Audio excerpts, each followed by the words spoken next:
இப்போ வந்து பார்த்தீங்கன்னா ஓடிடி பிஸ்னஸ்லாம் ரொம்ப கம்மியாக இருக்குது.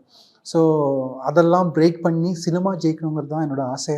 ஸோ அதுக்கு நானும் போராடுவேன். அதுவும் நானும் நிறைய நல்ல நல்ல படங்கள் கொண்டு வரதுக்கு ட்ரை பண்ணிட்டு இருக்கோம். ஸோ எப்படியாவது ஒரு படம் பண்ணிவிட்டு அதை ரிலீஸ் பண்ணி காசுக்காக படம் பண்ணுறது என்னோட நோக்கம் கிடையாது.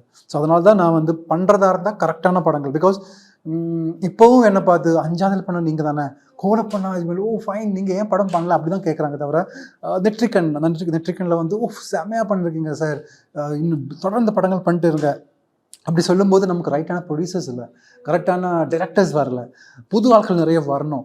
ஸோ அதுதான் நம்மளுக்கு தேவை. எஸ்பெஷலி ப்ரொடியூசர்ஸ், கரெக்டான ப்ரொடியூசர்ஸ் வந்து கரெக்டாக படம் பிஸ்னஸ் பண்ண முடிஞ்சால் தான் நம்மளுக்கு பேக் டு பேக் சினிமாக்கள் இருக்கும். ஸோ ஏதாவது ஒரு படத்தில் போய் எப்படியாவது நடித்து முடிச்சு போகிறதுல எனக்கு அவ்வளோ பிடிக்காது. காசுக்காக நான் எப்போவும் படம் பண்ணுறது கிடையாது. So I just took a break just because of that. And I want to do quality films in Tamil.